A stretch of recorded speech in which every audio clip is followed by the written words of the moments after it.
Paano niya tinanggap yung pagkamatay ng panganay niya? Paano niya Hirap. Hirap kasi panganay eh. Paano siya nawala? Nakita niyo paano?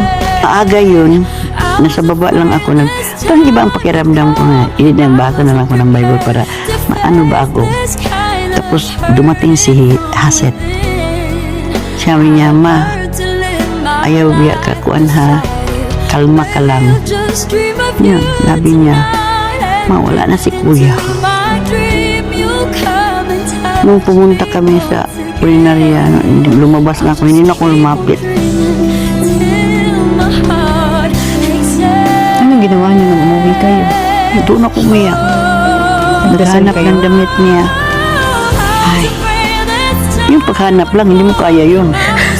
Hindi ko kaya Hindi mo kaya yun. Sumunod pa si Hasit. So, nung namatay yung panganay niyo,